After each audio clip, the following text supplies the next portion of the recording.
Jawar jawar mabak ero karre gota kitte kuma doma nu dadaba jawarin de garra hanga guyar ma kuni janno kenya kana ma galgala sabbonum man jawar malin madalama godni nu tude ku gabe ni umama beka jawaruma jaratti o video odi dige se jutto ala muzine o video odi dige se jutto e odi bi tayi ko sa jiro magaji jirachun hinta huyu mata beka tu daba mi falmatton ni aka jawar ka ba ul kawate raga wori jaweji budan di rama ka enten kana fi gadin kiya bayatulle nausitani bifa masinga kata jijira mamar kamera oromian anakka tilmaun tak ke oromo to kot oromian parsen ji kurishan ya gadi dama chala fajiram tenjir tu jade yaad sawam di sadis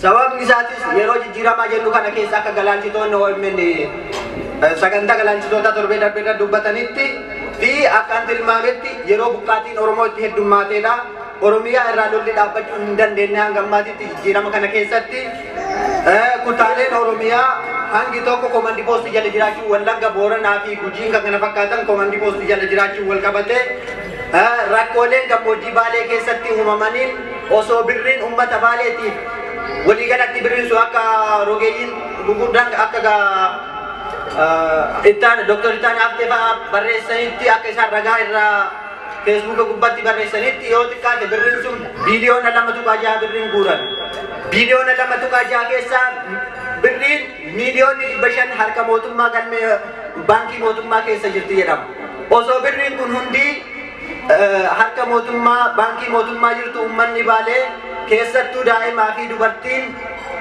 xiqqoo qeerroo fi namni agaasan humna qabachi deemee hojjetatee hagam takka jiraachuu danda'a jiraataadhallee irra caalatti wanni argaa jirru daa'imaa fi daa'immanii fi dubartiidha namni achirratti miidhamaa inna rakkoon ummata baaleetii fi kana fakkaatan jijjiirama kana keessatti oromiyaan fayyadama ta'uu dhabuudha jijjiirama kanarraa namni fayyadame Itoophiyaa Afrikaa fi addunyaa Itoophiyaan fayyadamteerti Afrikaan fayyadamteerti addunyaan fayyadamteerti garuu Oromoon jijjiirama kanaaf dhumaa ture hin fayyadamneera kanaaf maal jetta Jawaarin maal jennaa jettaa jedhaa kanarratti illee inni biraa dammoo jijjiirama kana keessatti dhiifamatu godhameera hidhamtoota mana amala sirreessaa jiraniif yeroo ammaa kana mana amala sirreessaa Shaashamannee keessatti ijoolleen komandi poostiidhaan bara 2009 qabamtee hidhamte namni 21 mana hidhaa amala sirreessaa Shaashamannee keessa jira kanaaf ragaa isin kennuu danda'a yoo barbaadan sagalee maatii ijoollee sanillee isin dhageessuu danda'a inna ijoolleen sun ragaa kijibaatiin gaafin kiyya isin miti Jawaariin qabatu ragaa kijibaatiin abbaa alangaa oromiyaatiin irratti murtaa'ee yoo maatiinis yoo federaala deemu warri federaalaa naannoo gaddeebisa yoo naannoo gaddeebisu kadhiifama godhan nuu miti warra federaalaa jiran haala kanaan ijoolleen yakka takka malee badii takka malee murtee abbaa alangaatiin abbaan alangaa ragaa kijibaa irratti rageessisuudhaan ijoolleen namni 21 qeerroon komandi poostiidhaan qabamtee mana hidhaa keessa jirtu furmaata maal haa argattu namni sagalee ta'uuf illee hin jiru iyyannoon jaraallee Jawaar bira ga'eera jedhama giin maatiin ijoollee kanaallee humna qabaatanii akkasitti deemanii dubbachuu hin dandeenye galmeen kun yoo si bira ga'ee jiraate ati maal akkamitti ilaaltee yeddifte jennaa dhiifama galatuma gaafiin gaamatamee jira gaa tartaa tokkorra deemuu qofti baay'ee nama rakkisa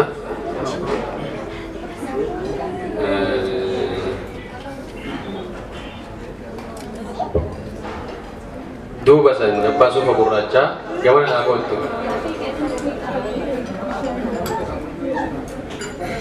keessumaan gaafileen gaafannu dhugaadha gaafilee hidhamtoota gaafachuun rakkoolee godinootaa fi naannolee addaa jireenya dubbachuun akkuma jiru ta'e nuti ambaasaaddoroota Oromiyaati akkasumallee Itoophiyaati gaafiin keenya haga danda'ameen gaafii biyyattii guutuu hammatu osoo ta'e irraa filadha gandaa fi aanatti gabuu dhiifne gaafilee gaafannu keessatti gaafii Oromiyaa bal'oo akkasumallee biyyattii Itoophiyaa haala kamiin keessaa qooda fudhatee ijaarraa irratti osoo xiyyeeffatee waa jedhuun barbaada.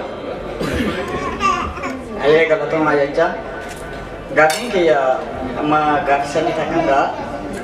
Gaafiin inni jalqaba waa'ee Finfinneetii wal qabata. Waa'ee Finfinnee yoo kan fudhannu ta'e dursaa akkuma beekamu mootummaa abbaa irratti ukkaanfamaa ture.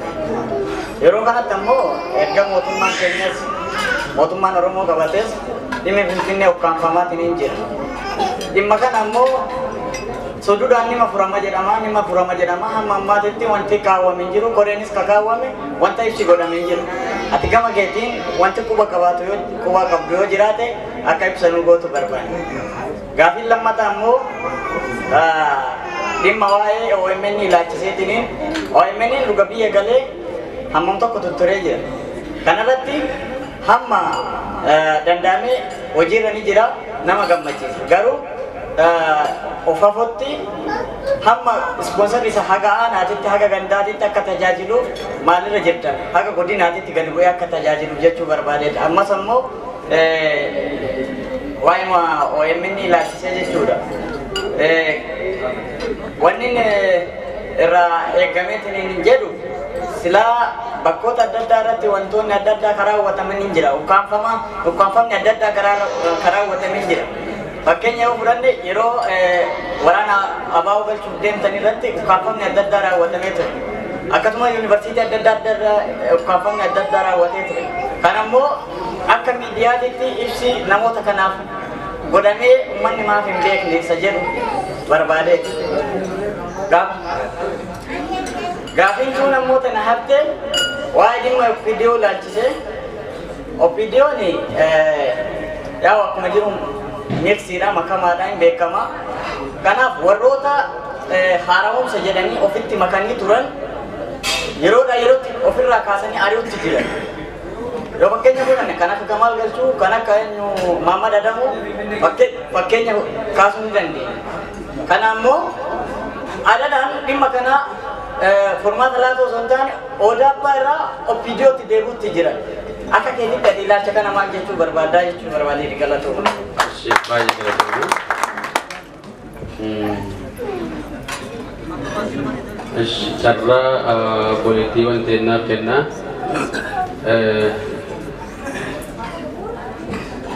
Haadha Daana.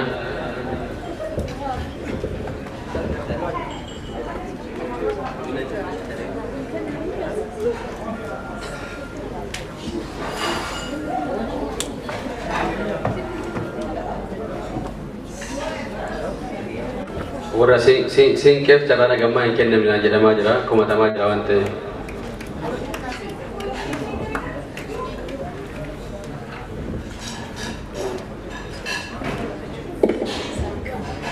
Galatoom Muhammad Sadiq waan carraa naa kennite.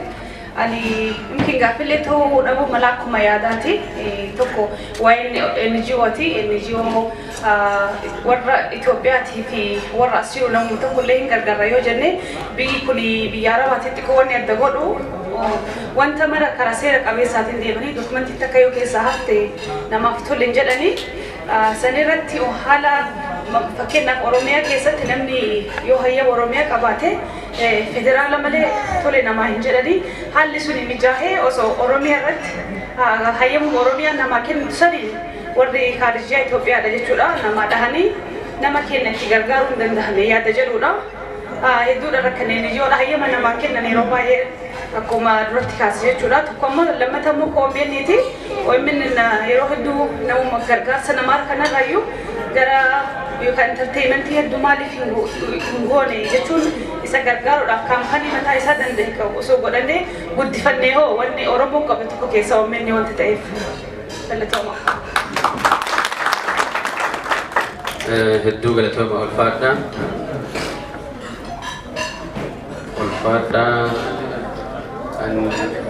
Ijji fageessee fagoon ilaaluu barbaadaa jira. Warra fuulduraa kana baay'ee arguu barbaadaa hin jiru maaliif? Mee teessoo walakkaa jiru kana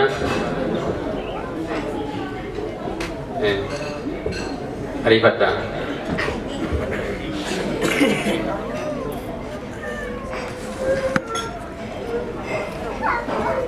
Gaaffilee wal fakkaataa irraa of nuqusadhaa.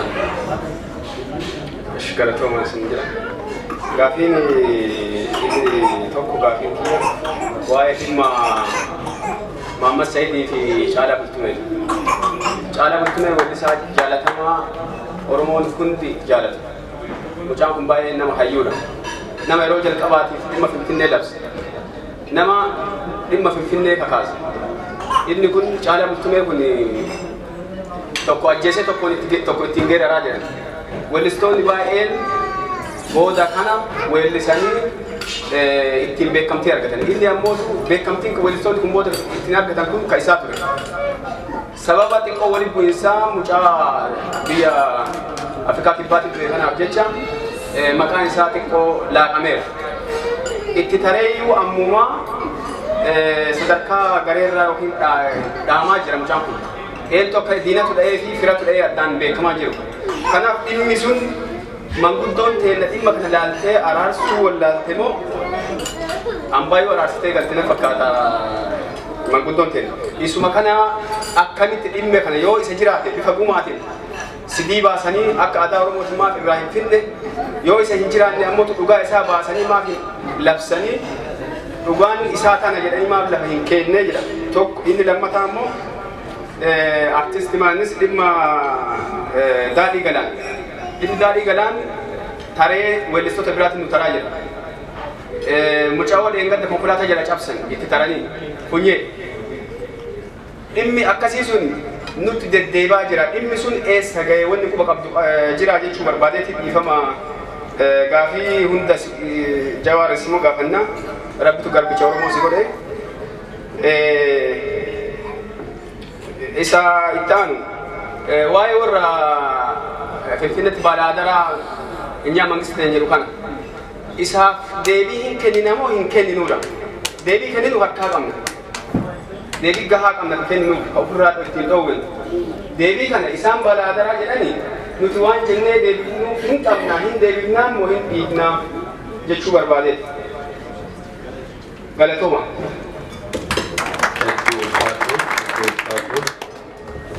Mee as na jala qeerroo mataa dabbasaa tokko jira. Carraa isaaf kenna.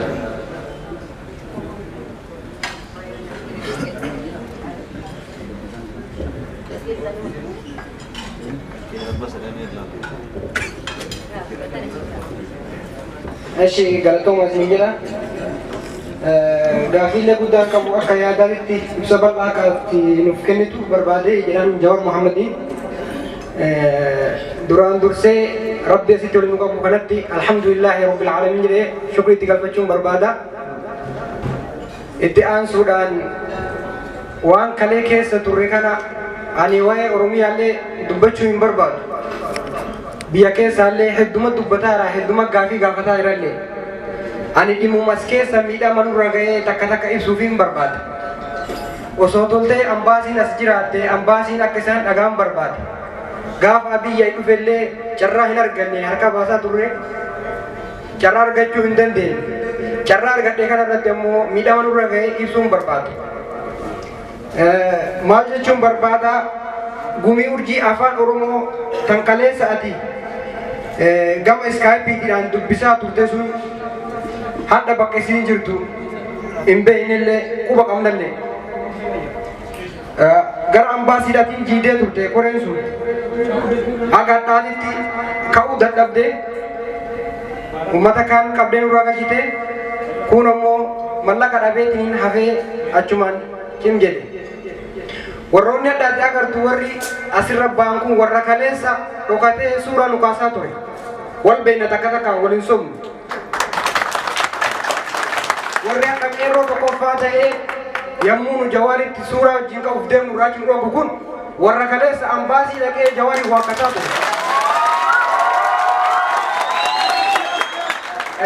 Dhiiga waliin nyaannu wal beekna. Baalarra turre baalarra taa'aa turre mana dhabne nu keessa teessee suuraa nu kaasaa turte. Nu gurgurataa turte. Wayita uummanni keenya guyyaa takkatti halkan takka nama 160 nurraa qabame uummanni qeerroo warri du'aa keessa jirtan quba qabdan.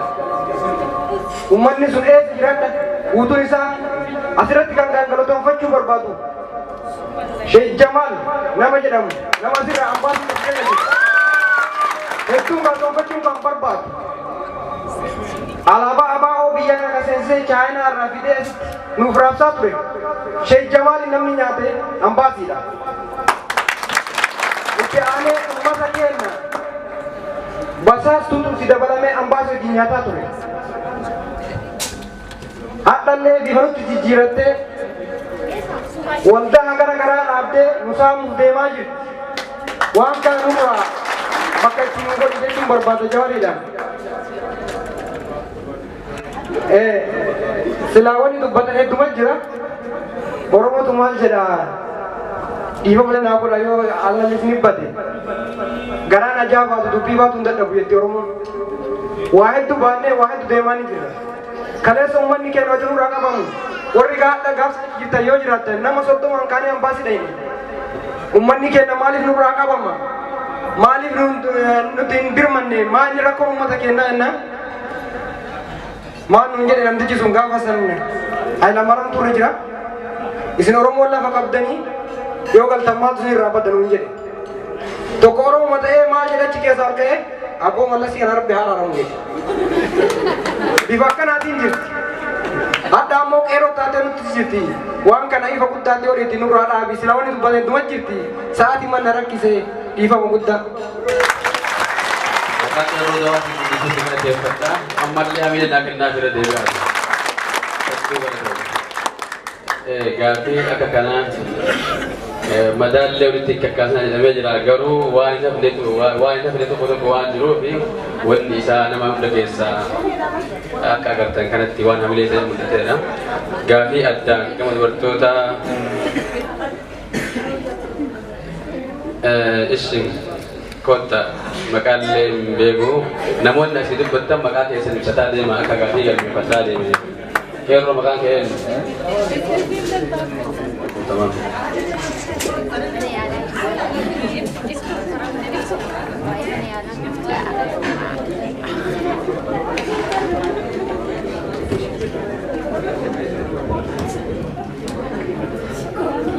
Akka murtanes geessan qeeroo fi sheekotiin keenya haasirtan illee ni jechuu barbaada. Carraa kana lafa nu keessaniif galatuma. Anillee yaada biraan qabu yaada obboleessa keenya tamaam jeerratti dabalata qaba. Akkasuma dhugaadha kaleessa gumii urjii afaan Oromoo ni jira jedhee as keessa do'a kana keessa barbaase ijoollee gumii urjii afaan Oromooti bara dukkanaa jechuudha. Bara yoo asii wal ga'ii teenya asiin hin baasi yoo torbaan kana as teenya immoo torbaan kana achitti shurxaa nuti argaa turan ijoollee bara dukkanaa jechuudha. Har'a ijoollee bara dukkanaa sun eessa jirti? Kanarra qabsoo kana falmataa jiru eenyu? Maaliif adeemsi kun nu ilaallatu? Gaaffii kana kan hin qabuuf obbo Jawaarii fi maaliif ibsa kana bal'inaan akka nu godhe jechuudha. Ijoollee bara dukkanaa sana ijoollee bara dukkanaa qabsaa turte keessattuu ijoolleen takfiin jechuudha. Dinagdeenis ta'e gargaarsaanis ta'e jechuun uummatni dhaabbatanii kan wal gaaraa turan. Sheekotiin keenya maal nu jechaa turtan maanguddoo yeroo takka lama sirriitti ergine alaabaa qabatanii biyya kana keessa yaadanii miskiina dalagaa dorkinaa nu jechaa turtan. Mana ummata deemnee qarshii guuraa hin turre nuti ijoollee shamarranii biyya lafaa keessa seetee akkasii jiru hin jiru garuu deemnee guuraa turre eenyuuf deemaa guuree ture gargaarsa oomisheenniitiif ijoollee sun eessa jirti amma ijoollee kana hirmaadhaa jiranii turu dhiyeessanii ijoollee kana kottaa gahee kana wajji fudhadhaa nuun jettanii jirtani hin jirtan isin hin jirtani sheekotiin kaleessa ni jirtan qeerroon ammaa sun gaafa san hin jirtani numa jirtan warroota amata 15 as keessa turtanidha. Wanti kun hundi jechuudha. Adda garuu Oromoon ni jirraa jettan. Erga Oromoon bilisoomte ni jirraa. Warri jettan sun gaafa gabrummaa san maaliif nu jiran dhaabbatina? Gaaffii keenya. Adda immoo eega bilisoomne maaliif nuti isinii wajjin hojjechuu hin dandeenyu? Guruppii wayii keessatti maqaa keenya hin barbaadu. Sheeka garuu ijoollee bara 2016 akkamitti koree kana keessa galchitanii hattuudhaan jettee turte dheengadda galgala. Yoo nyaapha nu jee garuu maqaa keessatti keessuu hin barbaadu. Maaliif keessi xiyya mataa yoo qabaate waan qabuuf dubbachuu hin danda'an jettee turte. Hattuu miti nuti. Wallaahi bara dukkana mana dhiiraa fi dawwaara irra deemnee ommeenni gargaaraa ture. Jawaarii istaayipii fidannee turre nuti. Turre garuu har'a maaliif hattuu taanee yaabamne eega Oromoon bilisoomne. Wallaahi gabaasuu hin barbaadu kana Jawaarii ibsaa kanaa waliin barbaada. Lammaffaa gumiin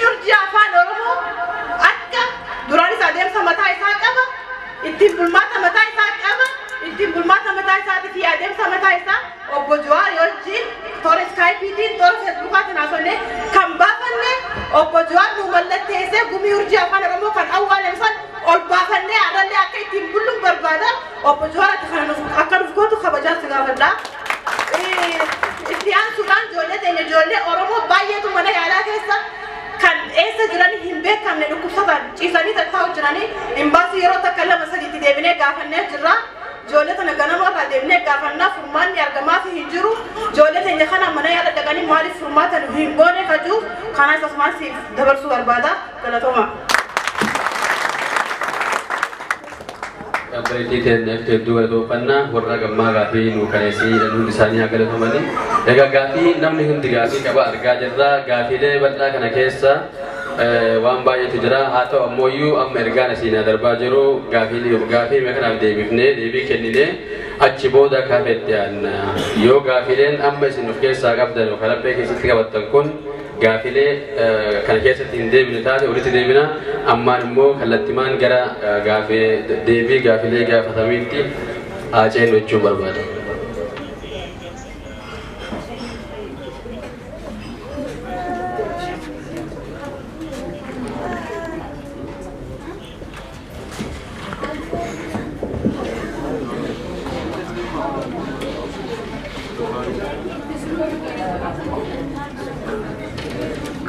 Aye, gari lakat dapat jumpa. Orang, awaja orang, sesuatu deh. Orang kamu.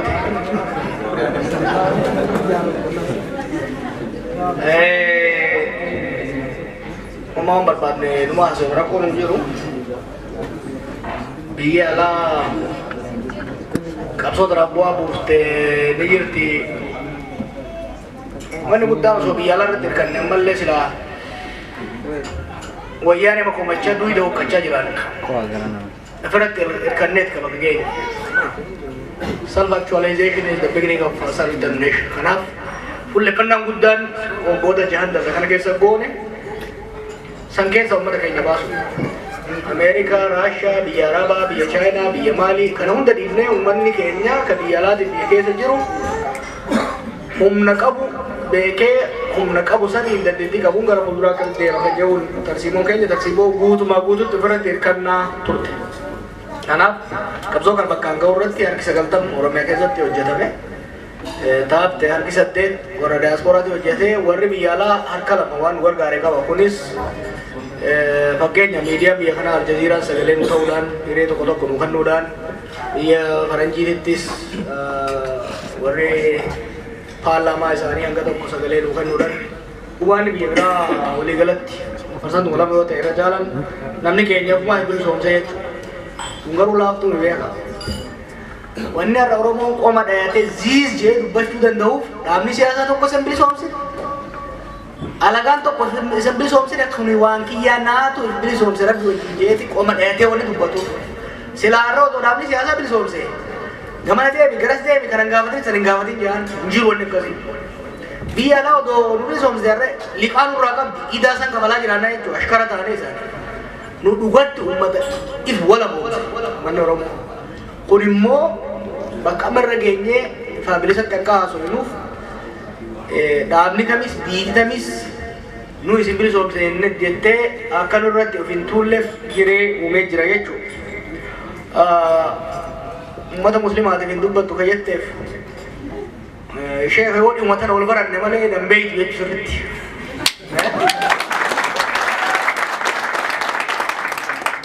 Wandem sahaja di sama yang daging ise.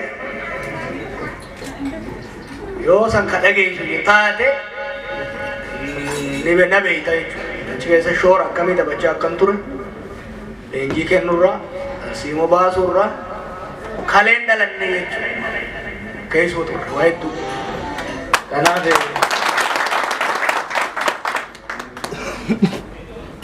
kayak suatu ada tu namni Kenya, orang Muslim aku sontai, amanti wage flatnas, amanti Kristana, siero di bamtet, siero fundat, wandan daun tu badan jira garang fulturas nan tu badan. Kuni namni Kenya garu masatis, daci satis, amanti satis, lafti satis. Wati satis, niti satis tu kamu ingkap. Namni tu, sabri satu kami, amantii bilisummaa jiraachuu hin danda'u. Amantiin isaa tuqame maatiin bilisummaa jiraachuu hin danda'u. Maatiin isaa tuqame dalagatee jiraachuu hin danda'u. Bilisummaan takkaa guutuudha takkaa hir'uudha jidduu tan jirtu firaashina qabdu jechuudha. Kanaaf dhimma qabsoo achi godhame keessatti akkuma qabsoo Oromoo kanaa godhaa turetti bifa sooshaal miidiyaatiin duula hedduu godhaa turre yoo tarii yeroo san wal qabaachuu baanne Facebook keessa sammasuma jijjiiraaf hin jiran.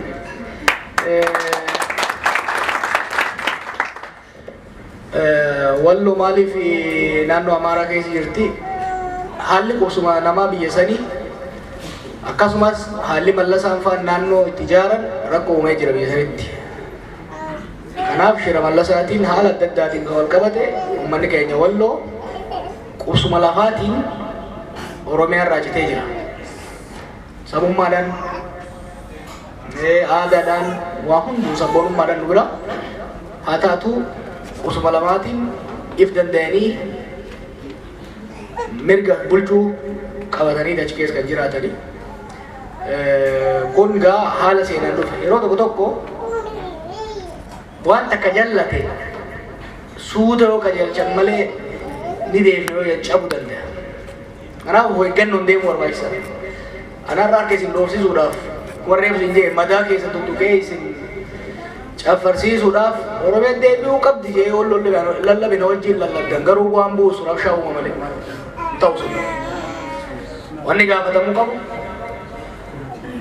wanni hojiitti eegamuu qabu uummanni keenya achi jiru sun mirgi ifiiniif bulchu heera mootummaa federaalaatii fi heera mootummaa naannoo Amaaraatiin kennameef sun kan seenaaf seenaan lafa kaa'ameef sun eeggamee fi akka jiraatu gochuudha. Kanarratti hooggansi naannoo Amaaraatis ejjennoo cimaa qaba jechuun adda addaa nutis hordofuudha. Wanni guddaan bakka federaalisi yoo jiraatan taate amma fakkeenyaaf Amaarri guddaatu Oromiyaa keessa jiraata. Mirgi isaa eeggamee fi manneen barnootaa 300 ol banamanii fi jiraata jechuudha. Akka naannoo Oromoo Walloo keessa jirutti illee bakka takka waan jirree faca'ee jira bakka jirutti garuu akkasii jiraata.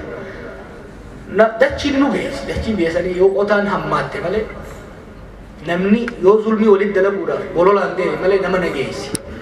Uummanni keenya ka Walloo naannoo Amaaraa keessa yoo jiraate rakkoon hin qabu. Achi keessatti yoo qoccollaan dhibbiittaan itti jiraate rakkoon kan dhufu.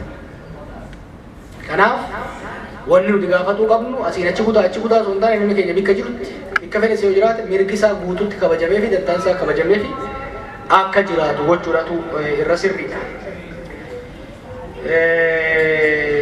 Oromoon wal hacuuca kayyette gana lakke wal hacuuce yoo inni wal ijjate gana eenyu nama jira biyyi nama jira jechuun deemtamumaan hin jiru namni wal hacuucu hin jiru garuu walitti gaarreeffannaanii fi